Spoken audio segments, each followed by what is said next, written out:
Hello നമസ്കാരം. ഇന്നത്തെ എപ്പിസോഡിൻ്റെ സ്റ്റോറിയാണ് പറയാൻ പോകുന്നത് കേട്ടോ. അടിപൊളി എപ്പിസോഡാണ് ഇന്ന്. മിക്കവാറും ഇന്ന് ഒരുപാട് സീനുകൾ കാണിക്കാനുള്ള സാധ്യതയുണ്ട്. കാരണം ഇന്ന് ഒരു 100ാമത്തെ എപ്പിസോഡായതുകൊണ്ട് മിക്കവാറും ഒരു 1 അവർ എപ്പിസോഡിനുള്ള സാധ്യതയൊക്കെ ഉണ്ട്. ഒരു പക്ഷേ നമുക്ക് പ്രതീക്ഷിക്കാം ഇന്നത്തെ ഒരു എപ്പിസോഡ് ഒരു 1 അവർ എപ്പിസോഡായിരുന്നെങ്കിൽ എന്ന് പ്രതീക്ഷിക്കാം. കാരണം അത്രയും കാര്യങ്ങൾ കാണിക്കുന്നുണ്ട്. മിക്കവാറും 100ാമത്തെ എപ്പിസോഡായതുകൊണ്ട് 1 അവർ ആയിരുന്നെങ്കിൽ എന്ന് പ്രതീക്ഷിക്കാം നമുക്ക്. അങ്ങനെ നമ്മൾ എപ്പിസോഡിൽ ആദ്യം തന്നെ കാണിക്കുന്നത് ബാലചന്ദ്രൻ ഇങ്ങനെ സ്ട്രോക്ക് വന്നിട്ട് വീണ് കിടക്കുകയാണല്ലോ. അപ്പോൾ അലീന CPR ഒക്കെ കൊടുക്കുന്നുണ്ട്. അതിനുശേഷം പെട്ടെന്ന് തന്നെ ഇങ്ങനെ നമ്മുടെ ശർമ്മ ഡോക്ടറെ വിളിക്കുന്നുണ്ട്, മനുവിനെ വിളിക്കുന്നുണ്ട്, പിന്നെ വൈജയും എല്ലാവരെയും വിളിച്ചറിയിക്കുന്നുണ്ട്.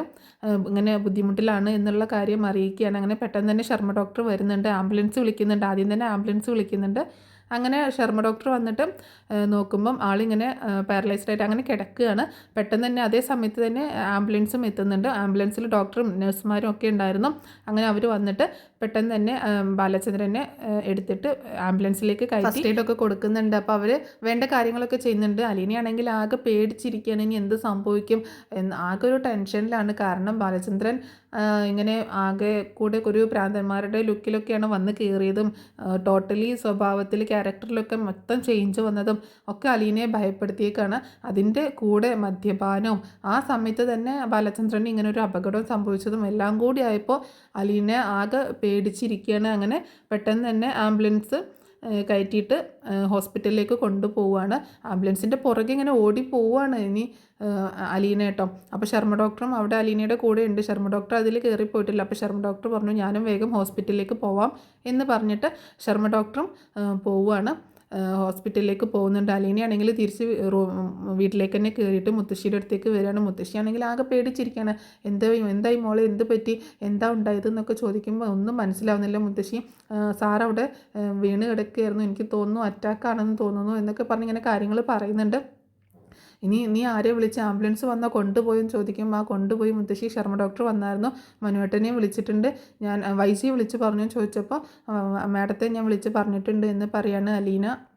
മുത്തശ്ശിയും ആകെ പേടിച്ചിരിക്കുകയാണ്. അവന് എന്ത് പറ്റിയതാണാവോ, അവൻ ഇങ്ങനെയൊന്നും പെരുമാറുന്ന ആളായിരുന്നില്ല, എൻ്റെ അടുത്ത് വന്നിട്ട് സംസാരിച്ചതന്നെ കണ്ടില്ലേ, എന്നോട് അങ്ങനെയൊന്നും സംസാരിക്കുന്ന ആളെ അല്ലായിരുന്നു എന്നൊക്കെ പറഞ്ഞ് മുത്തശ്ശിയും വിഷമിക്കുന്നുണ്ട്. ഇനിയിപ്പോൾ എന്താ ചെയ്യുക മുത്തശ്ശി എന്നൊക്കെ ചോദിക്കുമ്പോൾ ആ സമയത്താണ് ഒരു കാറ് വരുന്ന സൗണ്ട് കേൾക്കുന്നത്. അങ്ങനെ പെട്ടെന്ന് അലീന പോയി നോക്കുമ്പോൾ അത് മനുവാണ് കയറി വരുന്നത് കേട്ടോ.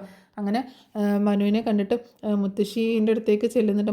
മനു അലീനയോട് ചോദിക്കുന്നത് എന്താ ഉണ്ടായത്, എന്താ പറ്റിയത്, അങ്കിൾ എപ്പോഴാണ് വന്നതെന്നൊക്കെ ചോദിക്കുമ്പോൾ വന്ന് കുറച്ച് നേരം ആയുള്ളൂ, ആ സമയത്ത് തന്നെ ഇവിടെ ഇരുന്നിട്ട് ഭയങ്കര മദ്യപാനമൊക്കെ ആയിരുന്നു സാറ് അങ്കിൾ എന്ന് പറയാം. അപ്പോൾ സാറ് അങ്ങനെയായിരുന്നു എന്ന് പറയുമ്പോൾ അങ്കിൾ മദ്യപിക്കുകയെ ഇവിടെ ഇരുന്നിട്ട് പബ്ലിക്കായിട്ടിരുന്ന് മദ്യപിക്കുകയെ എന്ന് ചോദിക്കുമ്പോൾ അതേ വീട്ടിൽ ഇവിടെ ഇരുന്ന് മദ്യപിക്കുകയായിരുന്നു, സാറ് വന്നതും അങ്ങനത്തെ ഒരു സിറ്റുവേഷനിലായിരുന്നു എന്നൊക്കെ പറയണേ. അപ്പോൾ മുത്തശ്ശി അവിടെ നിന്ന് വിളിക്കുന്നുണ്ട്, ആരാ മോളെ വന്നത്, മനു ആണോ, മോനെ മനു ഇങ്ങോട്ട് വന്നേന്ന് പറഞ്ഞിട്ട് വിളിക്കുമ്പോൾ മനു അങ്ങോട്ടേക്ക് ചെല്ലുന്നുണ്ട് കേട്ടോ. മുത്തശ്ശി എന്താ അങ്കിളിന് പറ്റിയത്, എനിക്കറിയില്ല മോനെ, ഇവിടെ വന്നപ്പോൾ അവൻ്റെ രൂപം ഒന്ന് കാണേണ്ടതായിരുന്നു, ഞാൻ ചോദിക്കുന്നതിനൊക്കെ ഒരു തർക്കുത്തരം പോലെയാണ് മറുപടി പറയുന്നത്, എന്തോ കാര്യമായിട്ട് പറ്റിയിട്ടുണ്ട് എന്നൊക്കെ പറയണം. മുത്തശ്ശി നീ പെട്ടെന്നൊന്ന് ഹോസ്പിറ്റലിലേക്ക് പോ എന്ന് പറയുമ്പോൾ അലീന പറയുന്നുണ്ട് ഞാനും വന്നോട്ടെ മനുവേട്ടാ, ഹോസ്പിറ്റലിലേക്ക് ഞാനും വന്നോട്ടെ ചോദിക്കും. അപ്പോൾ ഇവിടെ മുത്തശ്ശിയുടെ അടുത്തോ എനിക്ക് ഈ കുഴപ്പമൊന്നുമില്ല, നിങ്ങൾ പോയിട്ട് വാ, അവിടെ ഇപ്പോൾ ആരും വന്നിട്ടൊന്നും ഉണ്ടാവില്ലല്ലോ, അവനെ മാത്രമല്ലേ ആംബുലൻസിൽ കയറ്റി വിട്ടുള്ളൂ എന്നൊക്കെ പറയണം മുത്തശ്ശി.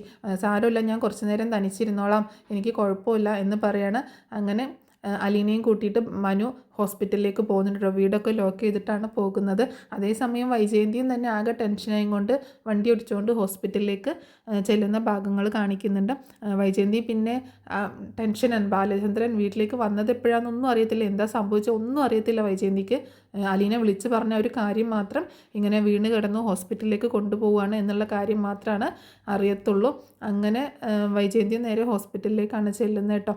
അങ്ങനെ പെട്ടെന്ന് ഹോസ്പിറ്റലിലേക്ക് എത്തുന്ന സമയത്ത് തന്നെ മനുവും അലീനയും ഒക്കെ ആ സമയത്ത് അവിടേക്ക് ചെല്ലുന്നുണ്ട്. അപ്പോൾ മനുവിൻ്റെ കൂടെ അലീനയെ കണ്ടപ്പോൾ വൈജയന്തിക്ക് ആദ്യം തന്നെ ദേഷ്യം വരും കേട്ടോ. ഇവളെ എന്തിനാണ് ഇങ്ങോട്ടേക്ക് കൊണ്ടുവന്നത്, ഇവിടെ ICUവിൻ്റെ മുന്നിൽ കണ്ണ് തട്ടാതിരിക്കാനാണോ എന്നൊക്കെ ചോദിച്ച് വഴക്കുണ്ടാക്കുമ്പോൾ മനുവിന് ദേഷ്യം വരുന്നുണ്ട്. ആൻറ്റിയുടെ തലയിലൊന്നുമില്ലല്ലോ അവളിരിക്കുന്നത്, അവൾ ഇവിടെ നിൽക്കുന്നല്ലേ ഉള്ളൂ, ആൻറ്റിക്ക് എന്താ കുഴപ്പം എന്നൊക്കെ ചോദിച്ച് അവളുടെ കൈ പിടിച്ചുകൊണ്ട് അങ്ങോട്ട് കൊണ്ടുപോകാം കേട്ടോ. അപ്പോൾ ബാലചന്ദ്രൻ്റെ അടുത്തേക്ക് കയറ്റില്ലല്ലോ, ICUവിലാണ്, അങ്ങോട്ടേക്ക് കയറ്റത്തില്ല. അങ്ങനെ അവിടെ നിൽക്കുമ്പോൾ വീണ്ടും വൈജ വന്നിട്ട് ഓരോന്ന് ചൊറിഞ്ഞുകൊണ്ട് സംസാരിക്കും. സംസാരിക്കുകയൊക്കെ ചെയ്യുന്നുണ്ട്. മനു അലീനേനെ കൊണ്ടുവന്നതിൻ്റെ കേട്ടോ. അപ്പോൾ മുത്തശ്ശിയുടെ അടുത്ത് ആരും ഇല്ലല്ലോ എന്നൊക്കെ പറയുമ്പോൾ ബബിതയും കൃഷ്ണയൊക്കെ അപ്പോൾ സ്കൂൾ വിട്ട് വരുമല്ലോ, അതുകൊണ്ട് കുഴപ്പമില്ല, കീ അവിടെ വെച്ചിട്ടുണ്ട് എന്നൊക്കെ അലീന പറയുന്നുണ്ട്. അപ്പോൾ അതിൻ്റെയൊക്കെ ആവശ്യം എന്തായിരുന്നു, നിനക്ക് ഇങ്ങോട്ട് പോരേണ്ട ആവശ്യം ഉണ്ടായിരുന്നില്ലല്ലോ എന്ന് വീണ്ടും അവളോട് ഇങ്ങനെ ചൊറിഞ്ഞുകൊണ്ട് സംസാരിക്കുകയാണ് വൈജ. അതേസമയം ബാലചന്ദ്രനെ പെട്ടെന്ന് തന്നെ ICUലേക്ക് കയറ്റിയിട്ടുണ്ട്. വേണ്ട ചികിത്സയും ഒക്കെ പെട്ടെന്ന് തന്നെ കൊടുക്കുകയാണ്. അപ്പോൾ ഡോക്ടേഴ്സ് വന്ന് പരിശോധിക്കുകയും അങ്ങനെയുള്ള കാര്യങ്ങളൊക്കെ കാണിക്കുന്നുണ്ട്. ബാലചന്ദ്രൻ ഒരു ക്രിട്ടിക്കൽ സ്റ്റേജിലാണ് നിൽക്കുന്നത് കേട്ടോ. അപ്പം എന്ത് വേണമെങ്കിലും സംഭവിക്കാം, അങ്ങനെയുള്ളൊരു സിറ്റുവേഷനിലാണ്. അപ്പോൾ അലീനയ്ക്കാണെങ്കിൽ ഭയങ്കര ടെൻഷനാണ്, എന്തായിരിക്കും സംഭവിച്ചിട്ടുണ്ടാവുക സാറിന് എന്നോർത്തിട്ട്. വൈജയ്ക്ക് ബാലചന്ദ്രന് സംഭവിച്ച ദുരന്തത്തെക്കുറിച്ചല്ല കൂടുതലും ചിന്ത, മനു അലീനയെ കൂട്ടിയിട്ട് ഹോസ്പിറ്റലിലേക്ക് വന്നതിലാട്ടോ. അപ്പോൾ അതിലാണ് കുറേ ദേഷ്യം. അലീനയെ കാണും തോറും ദേഷ്യം ഇങ്ങനെ കൂടി വരികയാണ്. ഇവളെ ഇങ്ങോട്ടേക്ക് കൊണ്ടുവരേണ്ട കാര്യം ഉണ്ടായിരുന്നില്ലല്ലോ എന്നൊക്കെ പറഞ്ഞിട്ട് വീണ്ടും അവനോട് ഇങ്ങനെ വഴക്കിന് പോകുന്നൊക്കെ ഉണ്ട് മനുവിനോട്. മനു ആണെങ്കിൽ കുറിക്ക് കൊള്ളുന്ന മറുപടി കൊടുക്കുകയും ചെയ്യും. അങ്ങനെ അലീന പറയുന്നുണ്ട്. അലീനയോട് മനു കാര്യങ്ങളൊക്കെ ചോദിച്ചറിയണം ആ സമയത്ത്, എന്താണ് സംഭവിച്ചത് ശരിക്കും എന്നൊക്കെ ഡീറ്റെയിൽ ആയിട്ട് ചോദിച്ച് മനസ്സിലാക്കുന്നുണ്ട് കേട്ടോ. അപ്പോൾ അലീന പറയുന്നുണ്ട് ഇങ്ങനെ അന്ന് പോകാനുണ്ടായ സാഹചര്യമൊക്കെ അലീന ഓൾറെഡി പറഞ്ഞിട്ടുണ്ട്. പിന്നെ ഇങ്ങനെ വന്ന് കയറിയപ്പോൾ തന്നെ എന്നോട് ഭയങ്കര ദേഷ്യത്തിലാണ് സംസാരിച്ചത്, മാറി നിൽക്കുക അങ്ങോട്ട് എന്നൊക്കെ പറഞ്ഞു. പിന്നെ അതുപോലെ മുത്തശ്ശി വിളിക്കുന്നുണ്ട്, മുത്തശ്ശിക്ക് കാണണമെന്നൊക്കെ പറഞ്ഞപ്പോൾ സൗകര്യമില്ല, എനിക്ക് കാണാൻ പറ്റത്തില്ല എന്നൊക്കെ പറഞ്ഞു. വീണ്ടും ഞാൻ നിർബന്ധിച്ചപ്പോഴാണ് മുത്തശ്ശിയുടെ അടുത്ത് വന്നിട്ടും തർക്കുത്തരം പോലെ സംസാരിച്ചു. പിന്നെ മദ്യപിക്കുകയായിരുന്നു അവിടെ ഇരുന്നിട്ട്. റൂമിലോട്ട് ഞാൻ ചെന്നപ്പോൾ തോക്കൊക്കെ കയ്യിൽ പിടിച്ചുകൊണ്ട് നിൽക്കുന്നത് കണ്ടു. തോക്ക് കയ്യിൽ പിടിച്ച് നിൽക്കുക, ആ തോക്ക് കയ്യിൽ പിടിച്ചിട്ട് എൻ്റെ നേരെ ചൂണ്ടി. എന്നിട്ട് ഞാൻ ചായ ചോദിച്ചില്ലല്ലോ, ഡോർ അടച്ചിട്ട് പൊക്കോ അവിടുന്ന് എന്ന് പറഞ്ഞിട്ട് ഞാൻ പെട്ടെന്ന് പേടിച്ച് പെട്ടെന്ന് ഡോർ അടച്ചിട്ട് ഞാൻ പോവുക ചെയ്തത് എന്ന് പറയണം. അപ്പോൾ സാറ് അതേമാതിരി വീണ് കിടന്ന സമയത്തും അവിടെ തോക്ക് താഴെ കിടപ്പുണ്ടായിരുന്നു, സാറിൻ്റെ കയ്യിൽ തോക്ക് ഉണ്ടായിരുന്നു, എന്താ സംഭവിച്ചതെന്നൊന്നും മനസ്സിലാവുന്നില്ല എന്ന് അലീന ഇങ്ങനെ പറയണം. അപ്പോൾ അതൊക്കെ കേട്ട് വൈജ അങ്ങോട്ടേക്ക് വരുന്നുണ്ട് കേട്ടോ. അപ്പോൾ വൈജ ചോദിക്കുന്നുണ്ട് ശരിക്കും എന്താ ഉണ്ടായത്, ബാലേന്ദ്രൻ എപ്പോഴാണ് വന്നത് എന്ന് അലീനയോട് ചോദിക്കുമ്പോൾ നിങ്ങളൊക്കെ പോയി കുറേ കഴിഞ്ഞാണ് മാഡം വന്നത് എന്ന് പറയാണ്. അപ്പോൾ വന്നിട്ട് എന്താ നിന്നോട് പറഞ്ഞതെന്ന് ചോദിക്കുമ്പോൾ എന്നോടൊന്നും പറഞ്ഞില്ല, ഞാൻ ചോദിച്ചതിനൊന്നും ഒരു മറുപടിയും തന്നില്ല, ഭയങ്കര ദേഷ്യമായിരുന്നു, എന്നോടും ദേഷ്യത്തിലാണ്, മാറി നിൽക്കുക അങ്ങോട്ട് എന്നൊക്കെ പറഞ്ഞിട്ടാണ് സംസാരിച്ചത് എന്നൊക്കെ പറയുമ്പോൾ നിന്നോട് ദേഷ്യപ്പെട്ടെന്നോ, നിന്നോട് അങ്ങനെ ദേഷ്യപ്പെടുത്തൊന്നുമില്ലല്ലോ ബാലചന്ദ്രൻ, നിന്നോട് ദേഷ്യപ്പെട്ടു എന്ന് പറഞ്ഞാൽ ഞാൻ വിശ്വസിക്കണം എന്നൊക്കെ പറഞ്ഞ് വീണ്ടും അലീനയുടെ തലയ്ക്ക് കയറാൻ നോക്കുകയാണ്.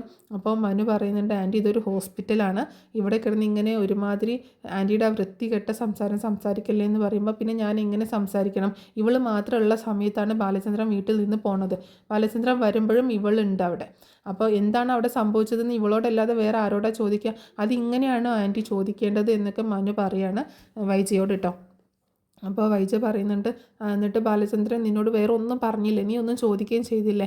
ഇല്ല, ഞാൻ റൂമിലേക്ക് ഞാൻ ചായ ഉണ്ടാക്കിയിട്ട് റൂമിലേക്ക് ചെന്നപ്പോൾ നിന്നോട് ഞാൻ ചായ ചോദിച്ചോ, ഇല്ലല്ലോ, പൊക്കോ അവിടുന്ന് എന്ന് പറഞ്ഞിട്ട് എന്നെ ഓടിച്ചു. ആ സമയത്ത് സാറിൻ്റെ കയ്യിൽ ഒരു തോക്കുണ്ടായിരുന്നു എന്ന് പറയണേ. തോക്കോ എന്ന് ചോദിക്കാണ് വൈജ. ആ തോക്കുണ്ടായിരുന്നു, ഞാൻ പെട്ടെന്ന് ഇങ്ങോട്ട് പോന്നു, അന്നേരം എന്നോട് വാതിലടച്ചിട്ട് പോകാനായിട്ട് പറഞ്ഞു, ഞാൻ വാതിലടച്ചിട്ട് ഇങ്ങോട്ടേക്ക് പോന്നു. പിന്നെ അതിന് ശേഷമൊക്കെ സാർ അവിടെ ഇരുന്ന് മദ്യപിക്കുകയായിരുന്നു. പിന്നെ റൂമിൽ ഇങ്ങനെ ഇരിക്കുന്നത് കണ്ടായിരുന്നു, റൂമിലേക്ക് മുത്തശ്ശിയോട് ഇങ്ങനെ തർക്കോത്തരമൊക്കെ പറഞ്ഞിട്ട് റൂമിലേക്ക് പോയി അവിടെ ഇങ്ങനെ ഇരിക്കുകയായിരുന്നു. പിന്നെ പെട്ടെന്നൊരു ശബ്ദം കേട്ട് ഞാൻ ഓടിച്ചെന്ന് നോക്കിയതാണ്, അപ്പോൾ കസേര മറിഞ്ഞ് കിടപ്പുണ്ടായി, കസേരയിൽ നിന്ന് വീണ് കിടക്കുകയായിരുന്നു അവിടെ എന്ന് പറയണം. അപ്പോൾ എന്നിട്ട് നീ എന്താ ചെയ്തതെന്ന് ചോദിക്കുമ്പോൾ ഞാൻ പെട്ടെന്ന് CPR കൊടുത്തു, പിന്നെ പെട്ടെന്ന് തന്നെ ആംബുലൻസ് വിളിച്ചു, ശർമ്മ ഡോക്ടറെയും അതുപോലെ മാഡത്തെയൊക്കെ ഞാൻ വിളിച്ചു എന്ന് പറയണം അലീന. അപ്പോൾ വൈജയ്ക്കാണെങ്കിൽ എന്തൊക്കെയോ സ്പെല്ലിംഗ് മിസ്റ്റേക്ക് തോന്നുകയാണ്, പക്ഷേ വൈജയ്ക്ക് ഒരിക്കലും അവളുടെ പാസ്റ്റ് ബാലചന്ദ്രൻ അറിഞ്ഞു എന്നുള്ളതിനെ പറ്റി യാതൊരു സംശയമില്ല കേട്ടോ, അങ്ങനെയുള്ള കാര്യങ്ങളൊന്നും ചിന്തയില്ല. പക്ഷേ ബാലചന്ദ്രൻ്റെ ജീവിതത്തിൽ മറ്റെന്തോ സംഭവിച്ചിട്ടുണ്ടെന്നുള്ള ഒരു കാര്യമാണ്. പിന്നീട് അതുമാതിരി കൃഷ്ണമോൾ ഹോസ്പിറ്റലിലേക്ക് വരുന്നുണ്ട് ബാലചന്ദ്രൻ്റെ അടുത്തേക്ക്. അങ്ങനെ ബാലേന്ദ്രൻ്റെ അടുത്ത് വന്നിട്ട് ഇങ്ങനെ മക്കളൊക്കെ ഭയങ്കര സങ്കടത്തിലാണ്, അച്ഛനിങ്ങനെ ഒരു അപകടം സംഭവിച്ചു എന്ന് അറിഞ്ഞിട്ട് ഭയങ്കര ഷോക്കാവുന്നുണ്ട്. അങ്ങനെ കൃഷ്ണമോൾ വന്ന് പറയുന്നുണ്ട് അമ്മയ്ക്ക് അച്ഛനെ കാണണമെന്നുണ്ട് എന്നൊക്കെ പറയുമ്പോൾ ബാലചന്ദ്രൻ അവിടെ വയലൻ്റ് ആവുന്നുണ്ട്, തൻ്റെ മേൽ ഘടിപ്പിച്ചിരിക്കുന്ന സാധനങ്ങളൊക്കെ എടുത്ത് വലിച്ചെറിയും ഒക്കെ ചെയ്യുന്നുണ്ട്. അപ്പോൾ സിസ്റ്റർമാരൊക്കെ വന്നിട്ടാണ്, ഡോക്ടറൊക്കെ വന്നിട്ടാണ് ഒന്ന് ശാന്തമാക്കുന്നത് ബാലചന്ദ്രനെ. അപ്പോൾ കൃഷ്ണയാണെങ്കിൽ ആകെ ഭയന്ന് പോവുകയാണ്. പിന്നീട് അലീനയെ മനു തന്നെ വീട്ടിലേക്ക് കൊണ്ടാക്കുന്നുണ്ട് കേട്ടോ. അപ്പോൾ ഹോസ്പിറ്റലിൽ വൈജയും കൃഷ്ണയും കൂടിയാണ് നിൽക്കുന്നത്, കാരണം വൈജയെ കാണാനായിട്ട് കൂട്ടാക്കുന്നില്ല ബാലചന്ദ്രൻ, കൃഷ്ണയെ മാത്രമേ കാണാൻ സമ്മതിക്കുന്നുള്ളൂ. അപ്പോൾ അങ്ങനെയുള്ള കുറച്ച് കാര്യങ്ങളൊക്കെയാണ് ഇന്നത്തെ എപ്പിസോഡിൽ സംഭവിക്കുന്നത്. അപ്പോൾ എന്താണെങ്കിലും ഇന്നത്തെ എപ്പിസോഡ് 100ാമത്തെ എപ്പിസോഡാണ്. അപ്പോൾ കുറച്ചും കൂടി ഡീറ്റെയിൽ ആയിട്ട് കാണിക്കുന്നു പ്രതീക്ഷിക്കുന്നു. ഏകദേശം ഒരു 1 ഹവറിൻ്റെ എപ്പിസോഡൊക്കെ ആയിരുന്നെങ്കിൽ ഒന്നുകൂടി അടിപൊളിയായേനെ. അപ്പോൾ എന്തായാലും നമുക്ക് പ്രതീക്ഷിക്കാം നല്ല ഒരു എപ്പിസോഡായിരിക്കുമെന്ന്.